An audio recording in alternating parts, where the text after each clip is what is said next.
Welcome to the Brilliant Humans podcast, where we celebrate extraordinary people. But here's the catch. No one is talking about themselves. Every guest is here to share the story of a brilliant human who shaped them, inspired them, or changed their life forever. They might be famous or completely unknown, alive or no longer with us.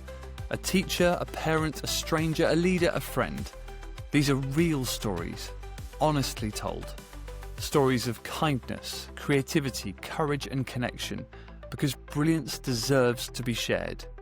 This is the Brilliant Humans podcast. Welcome to the show. On this episode of the Brilliant Humans podcast, I'm delighted to welcome Jamie Cartwright, an entrepreneur, keynote speaker, dad, husband and Ironman. He is also a passionate advocate for mental health, using his own experiences to help others overcome adversity. On top of all that, Jamie appeared on the hit TV show SAS Who Dares Wins and previously auditioned for the X Factor, although that went less well. For someone who has achieved so much, I'm very excited to find out who he considers to be his brilliant human. So welcome, Jamie. Thank you. What an intro. I think that's the best intro I've ever had. Well, there you go. You're very welcome. Jamie, I need to start by asking you about SAS Who Dares Wins. It's mine and my wife's personal favourites. Mm-hmm. And I actually auditioned for season 2 and got all the way through the fitness bit. And then they didn't want me because I was clearly too boring. Tell me about what's that like being on that show? I was a fan of the show as well. Season 6 I was on. So I'd seen the 5 previously. I'd rewatched them prior to getting on. So I knew exactly what was coming. Nothing can prepare you for that TV show. Nothing. So, I went in there. I'd done horrific pre-season football training back in the day when coaches were brutal. I've done endurance events, like you said in my intro. I did Ironman Wales. I've done some grueling stuff. Nothing compares, gets anywhere close to the hell that you are living on that show. Fair play to you. You did so well to even get on the show, because going through the audition process, there was a lot of people wanting to do it. So many. I think they said there was 45,000 applicants for season 6, and I was, as I say, I had the privilege of being one of the 20 recruits, which is just amazing, mind-boggling. And then when you're standing on the parade square on morning of day one, looking up at the chief instructor, there is no doubt in your mind you're going, what on earth have I got myself in for? And then you're hanging on for dear life from that moment onwards. But anyway, it was amazing experience. Amazing. And if anyone hasn't watched it, I recommend they try and find it on 4+ or whatever it is, because it's such a great show. Look, thank you so much for coming on. Your intro, really paints an amazing picture of what you've achieved. But behind every great person, there's a brilliant human or brilliant humans, and you've got a really special one, I think, you're talking about today. So let's get straight into it. Yes, Jamie, who is your brilliant human? And you're right in that there is typically not one person that shapes you and supports you and guides you and has a positive influence on you. But when the question was asked, there was one name that stood out amongst all.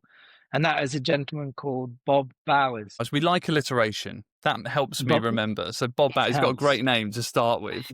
Yeah. So tell me, look, how did Bob first come into your life then?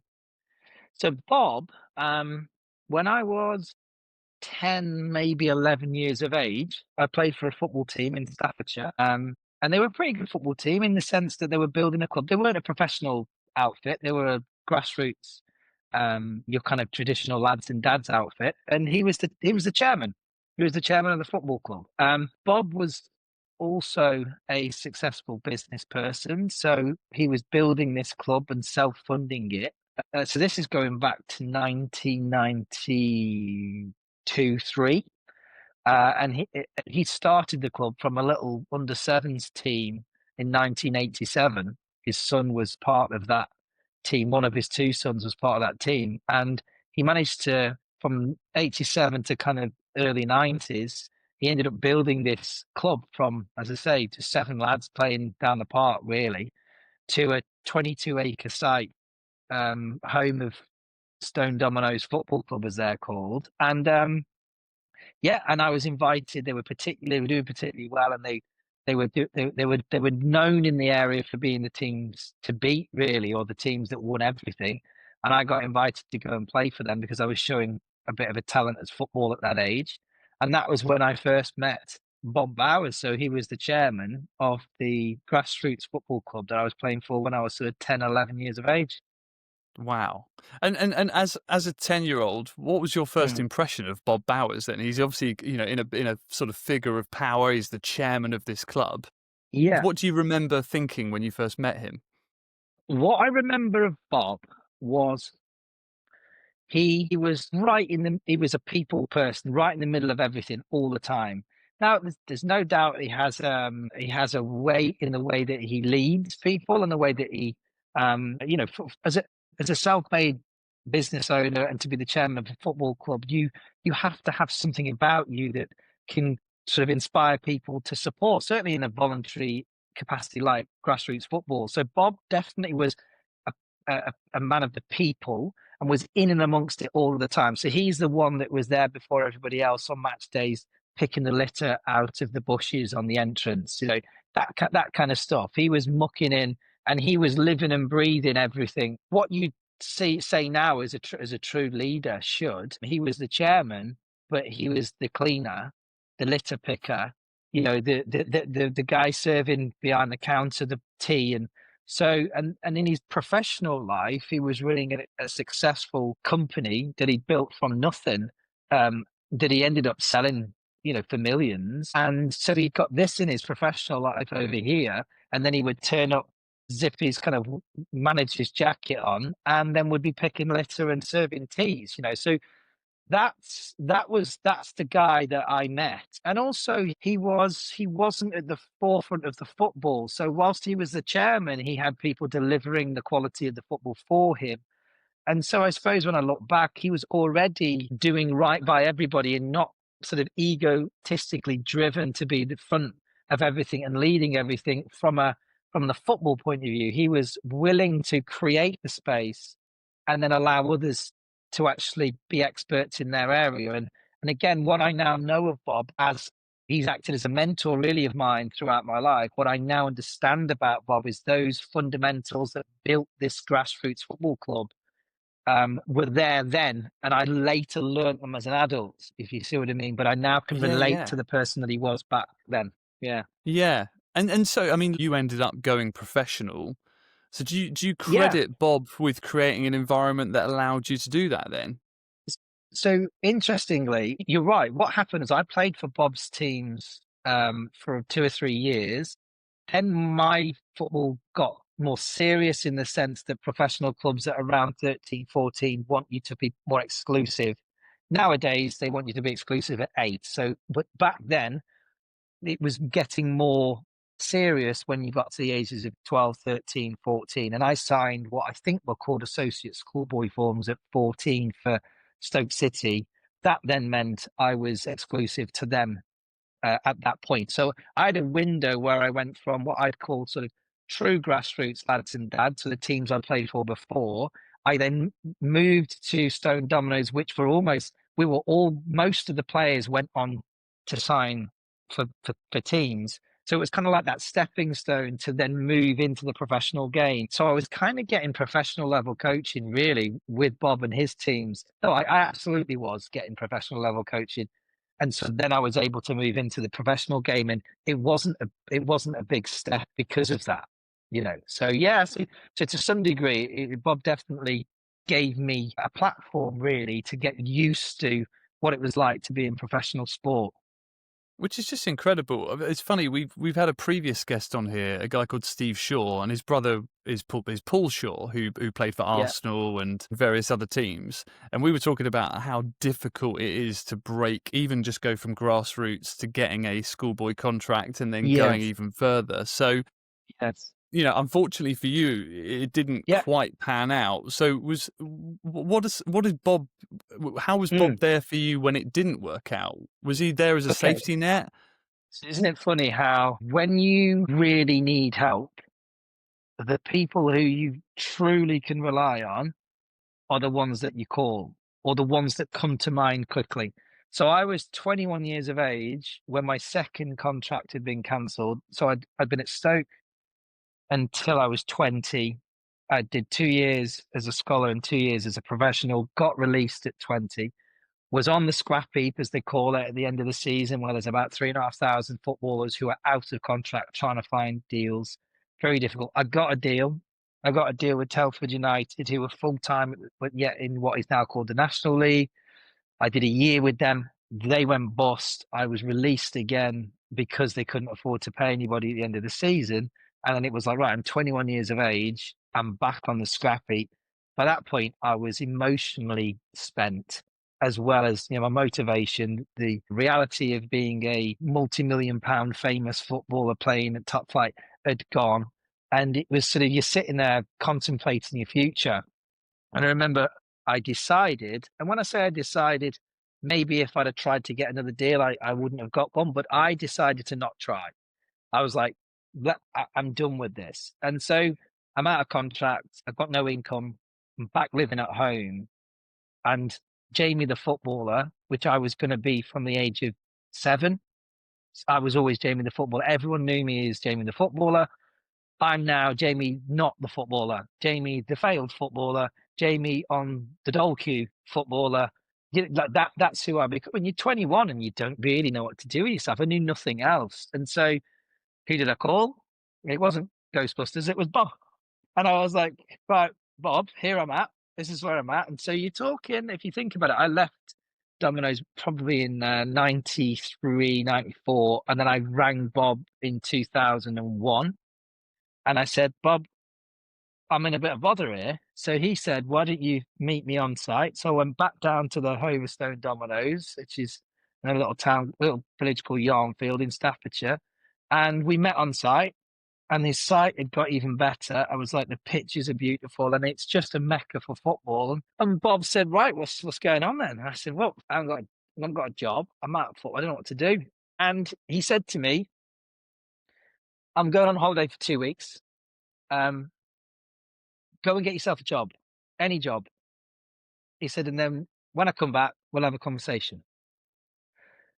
So I'm like, I went to meet him thinking he's going to help me. And he basically went, I'm off on holiday for a couple of weeks. I'll help you when I get back. So I've gone, his exact words were, go and get a job. Doesn't matter what it is. Go work in McDonald's, whatever. So I've gone, right, okay. So off he goes, straight down to a recruitment agency. I need a job, any job. And the last thing I wanted to do was go into a recruitment agency and ask for a job. I'm a professional footballer, right? Yeah. But you got nowhere to go. I made a decision that wasn't the route. Bob's said, go and get a job, any job. I need to go and get a job. So sure enough, I got a job. And it was in a factory. And I started I had to be in the factory. It's like 7:15 in the morning. Now, professional footballers, and then those days, didn't get up till 9 o'clock because we didn't start till training till 10. So there was only one 7 o'clock in the day for me, and that was in the evening. So getting up at 7 o'clock, it was July, so it was beautiful sunshine. I get to this factory door, guy meets me. I'm so out of tune. I've got shorts and t-shirt on. Right? I mean, who turns up at the first day? But I'm just naive. He looks at me and he says, right, I've got some stuff for you in here you can put on. He walked through this factory. It was like football pitches of factories, massive thing. We get to this door, he pulls a cord and this door goes, and what can it explain? Like dry ice came out the bottom of this door. The job was, I was told, was all you've got to do is pick food and put it into big boxes. That's all you've got to do. I was like, I can do that every day of the week. What they didn't tell me was the factory is chilled between 0 and 4 degrees. Right? I'm in shorts and t-shirt. I'm an ex-professional footballer. This is not what I do, but I'm doing it. In I go. They gave me overalls that were too small. So from the crotch to the neck, I was like half bent over for the whole day. It was pitch black and it was freezing cold. And I stood in front of somebody called Sarah, I remember her name, and she was teaching me for a week how to pick food and put them in what they actually were massive cool boxes. right? Which then were getting shipped out to British home stores. That's where they were going. I remember day one in the pitch black, freezing cold, in my overalls that didn't fit me, and I'm going, I need to get out of here. This is not the life for me. I can't do this. You know, in every part of you says just run. But then I just remember as Bob said, go and get yourself a job, any job, just do it. And I sat there and went, right. So anyway, I did a week. Then by this point, Bob was back off holiday. I got my paycheck. I turned up to Bob on site and I was like, he goes, did you get yourself a job? I went, yes, I got myself a job. He was like, what are you doing? And I told him. He was like, congratulations. I was like, right. He said, well, the only reason why I asked you if you go and get a job is to see if you were actually willing to go and get a job. And I was like, Wow. okay. And he was like, right, okay, then I think we can do something. And I went, okay. And he said to me, well, to start with, you can go and get that. I can't remember what it was. It was something, and you can start working the grounds in the place. I've never been happier to cut grass and to paint fences. You wouldn't believe. The only reason why is because I'd been to the fridge, and the fridge set anything better than the fridge was now good enough. And Bob gave me that experience. Yeah. And what? Yeah. I mean, Yeah. I just imagine him like sitting on holiday, sipping a cocktail. If this was a movie and there'd be like a split screen and you're freezing, listening to Sarah, and he's there just going, I knew this would work. You're listening to the Brilliant Humans podcast, where, here's the catch, no one is talking about themselves, only the brilliant human who has changed their life. If you've got someone you'd like to celebrate, drop us a note at brillianthumanspodcast@gmail.com. How would your life be different if you'd never met Bob? Oh, like incredibly. So what we then did, me unknowingly, but him very knowingly, at that point when I was 21, was to be coaching me in almost a subliminal fashion, right? So he would set me tasks to do and then allow me to fail them, to then realize what it meant to fail them, to then own the failure, to then make sure it doesn't happen again. And one thing I remember is he said to me, go and get yourself a diary. I mean, I'd never had a diary in my life. Go and get yourself a diary, because we'd have these weekly meetings and he'd sit down and we work out kind of the objectives of our meetings. And I just wouldn't write anything down because I didn't think that's what you did. And after about 3 meetings of him saying, you need to get yourself a diary.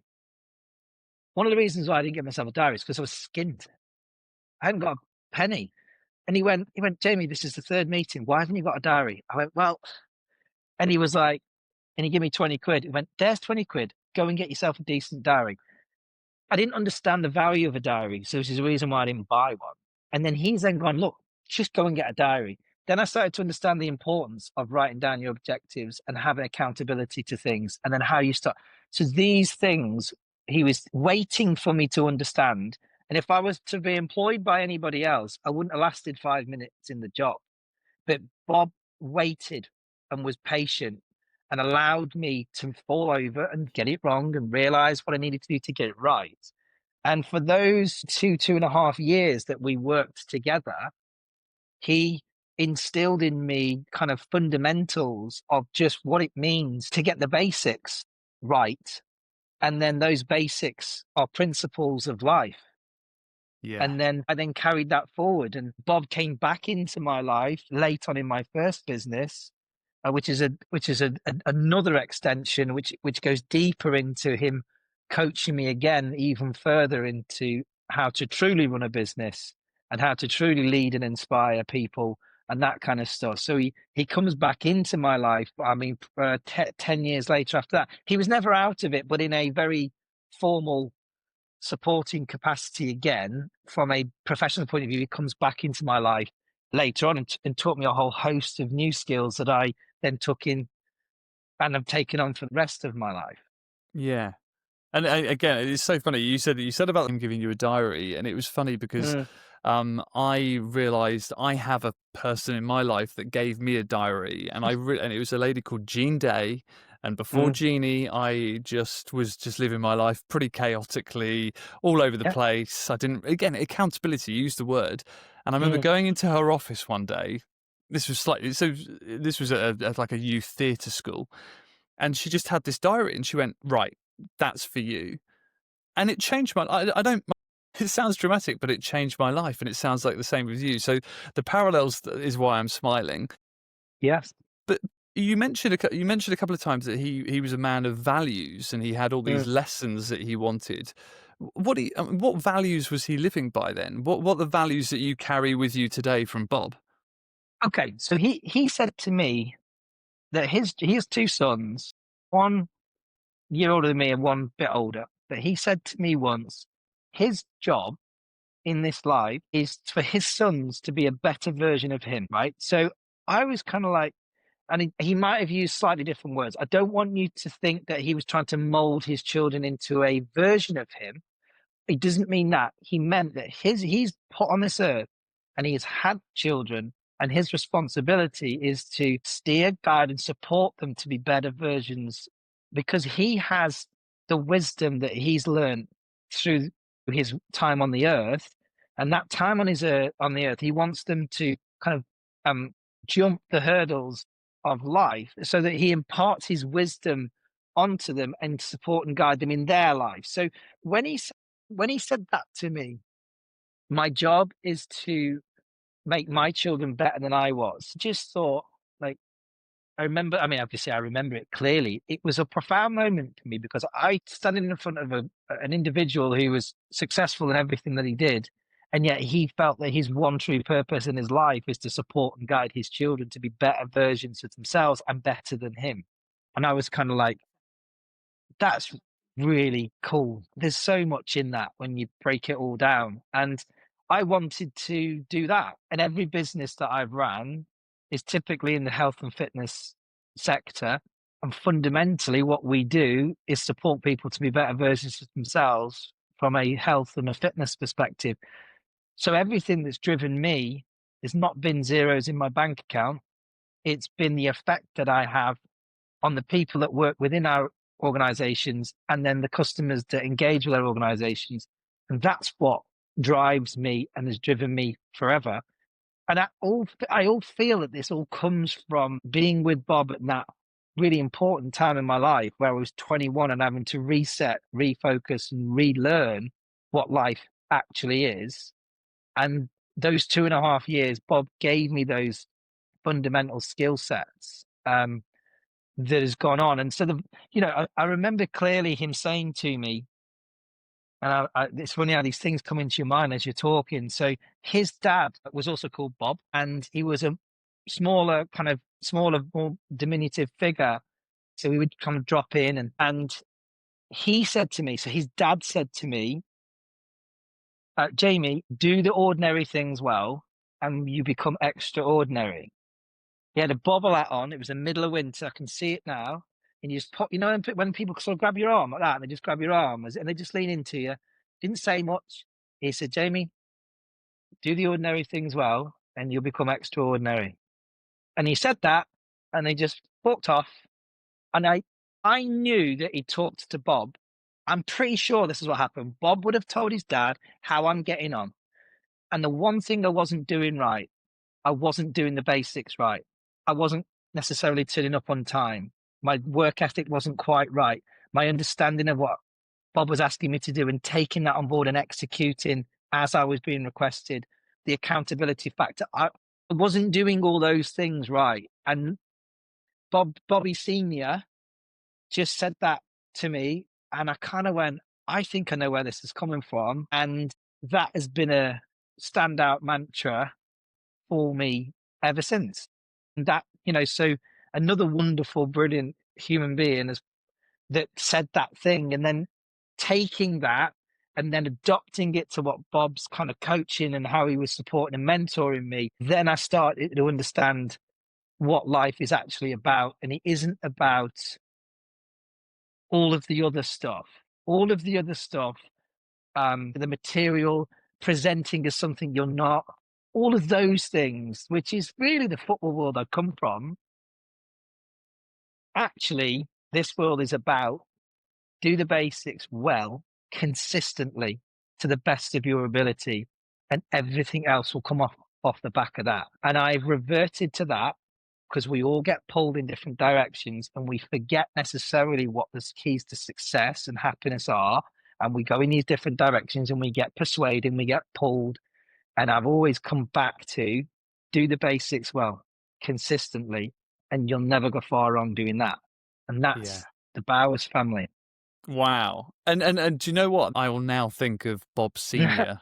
But the only other place I've read that is the All Blacks. The All Blacks rugby Yes. have that mantra where they just do the basics well. Do the basic, and everyone thinks, well, they're world champions. They're the winningest, to use a US term. They're the Yeah. winningest rugby team in the world, and they just go basics, basics, basics. So I really like that. I mean, how do you think the world would be different if we had more Bobs in it? Because you're right. Like I think we're in a phase now where a lot of people have forgotten about community. It's all about self gain. It's all about quick wins and what you can show on social media and all that stuff. But Yeah. how do you think Yeah. it would be different if we sort of took a step back and went, actually, it's about giving and making the world a bit more of a better place, like Bob? Yeah, and I think you're right. I now still am involved. I'm involved with Stone Dominoes Football Club as a vice chairman, purely voluntary. Just and the world has changed. How that club ran 30 years ago is not the same as how it's ran now. The community of everyone mucking in, helping out, supporting each other, it definitely has shifted, and people are less interested and they're more insular and they're less interested in being involved in a community movement. So it definitely is difficult. So the likes of Bob, and I suppose, I mean, I'm 46 now, and I'm giving my time for free to help Stone Dominoes run and provide as inclusive and safe and a fun experience using football for kids.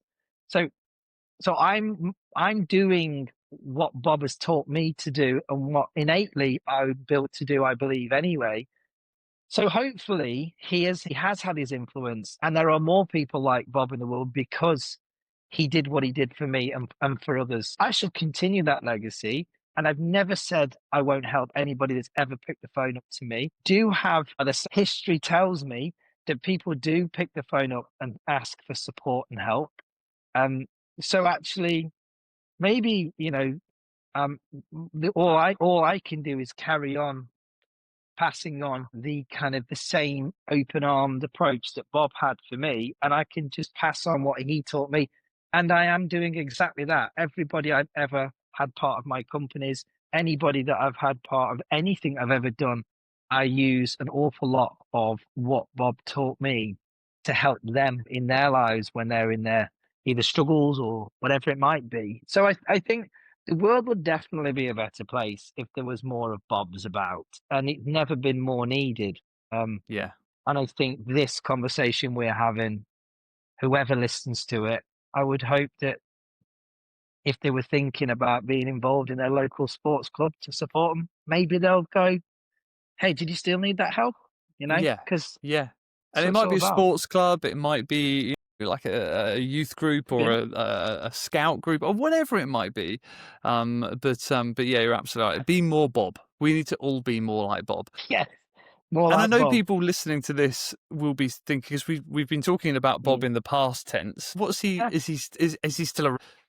He's the life president of the football club now, so he's stepped well and truly away from it all. He walks around, he still picks litter out the bushes. He's had a health scare recently, which I think also these things bring perspective, do they not, to everybody, and I think it's helped with Bob. But I do need to mention that when I alluded to earlier that he came back into my life professionally. My first business, our sales were declining. We were in trouble. We'd grown it, and I was at full capacity.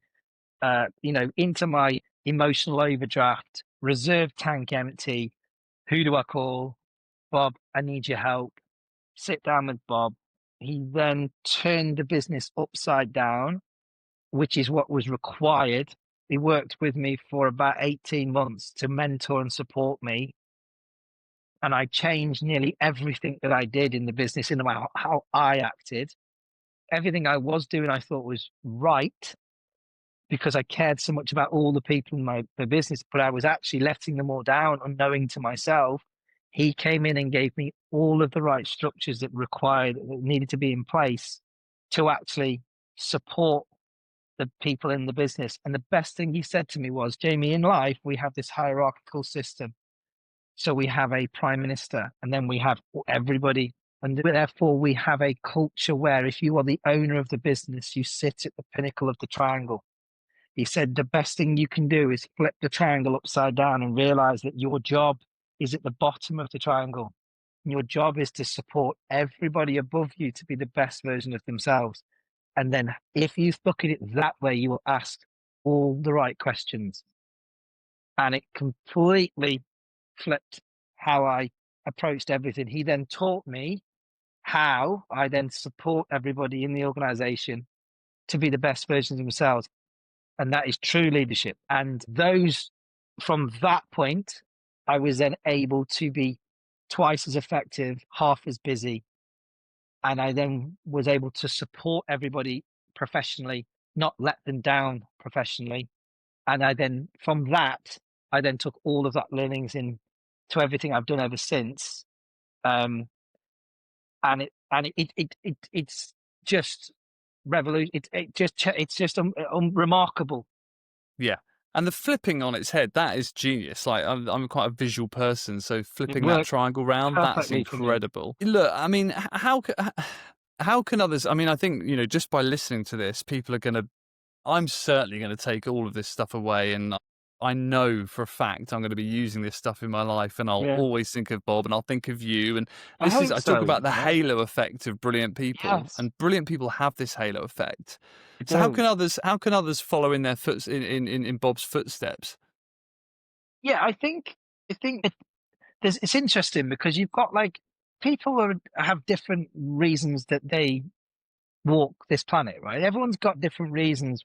What does success look like for you against him and her? And I think the consistent themes, irrelevant of what success looks like for you, is your intention for doing anything. So what is your intention for doing what you're going to do, right? Does it come from the right place? And that's something that I learned from Bob, most definitely. When you're going to do something, what is your intention for doing it? If it's the right intention, then you'll always be walking the right path. So the intention for doing it is what?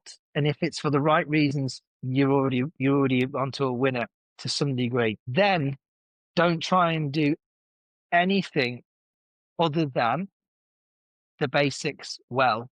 Stay disciplined to the basics well. And also, it's a cliche, but it's a cliche for a reason. Don't ask people to do something that you wouldn't do yourself. And because of that, those three things, you've got every chance of being a success, whatever success looks like for you. And I think that really is something that is a universal norm that if you can get right, you should live a successful and to some degree content and happy life. Yeah. Wow. And I see this I work in corporate, and you see this in corporate where people think they have to climb the corporate ladder. And when you climb the corporate ladder, you must be doing something really complicated and really different at the top there. And I think you're right. I think it's actually not. I think the best people at the very top of corporate have kept it simple, have done it with integrity, have helped people for the right reasons, not to be political or to play the Game of Thrones or whatever it is. Yeah. So this all really resonates. Random question. Did you think about Bob when you were in the middle of your SAS experience? Did he pop into your head at all? Isn't it funny? Because I went in to that show and I held the DS, the directing staff, the special forces guys, I held them in such high regard because, quite rightly, these guys are the best of the best of the best in their field, right? And so I went into that show in complete awe of these superhumans. What you realize when you get into that show is actually these guys are humans that have learned how to do the basics consistently, exceptionally well. They do not complicate anything. They also have, and this is slightly coming away from the point, but they also have a vulnerability that they're willing to show, which I didn't expect from these superhuman alpha male special forces guys. They lean into each other all of the time to support each other as a team. So so when you say did Bob pop into my mind when I was on SAS Who Dares Wins? What he taught me around the basics and around being true to yourself and all of that kind of stuff. I had the most elite operators on the planet showing me exactly the same traits as what Bob had shown me as a 12-year-old, 21-year-old, 35-year-old, and continues to do that. So it was very much in and around those 9 hellish days. Yeah. Wow. And just to have that message reinforced, like you say, by these guys that you've put on this pedestal, I think that's amazing.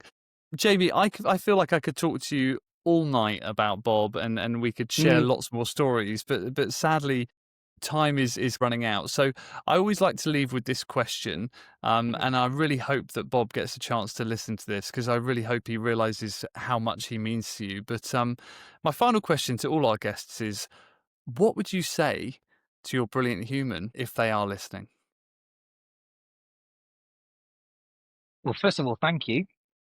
Thank you for being there at every challenging point in my life. Thank you for being there when you didn't need to be, because you had things going on in your life and you have family and sons and you were running businesses and you had football clubs to run, and yet there was never ever a feeling that I was in your way, being a burden, being anything other, in fact. And for all those hours that we've sat together, talking about football and talking about life and business and all of that, the nothing was ever anything other than profound and positively affecting me as a human. And as a 46-year-old husband, father, football coach, business owner, volunteer, all of that has Bob ingrained in the DNA, and I'm forever thankful for that. Amazing. And look, I'm forever thankful, because, you were at a crossroads in your life. It could have been a professional footballer and you might never have learned all this. But actually, the fact he sent you to that freezing cold factory and started his lessons in that way, I've just so enjoyed talking to you and learning about him. So thank you, Jamie, so much. He really is a brilliant human, isn't he? It's all about Bob. You're absolutely right. Yeah. Well, look, thank you so much. This has been incredible. I've taken away lots of lessons. I'm sure people that are listening have. And thank you. And thank you to Bob as well. Thanks, mate. Appreciate it. Thank you for listening to the Brilliant Humans podcast. If you've got a brilliant human you'd like to celebrate, then email us at brillianthumanspodcast@gmail.com to find out how to share their story. Or if you've got someone you'd simply like to thank, why not tell them now? It might just make their day. And if you've enjoyed this episode, please don't forget to follow, like, or leave us a comment. It really helps more people discover these brilliant stories. See you next time.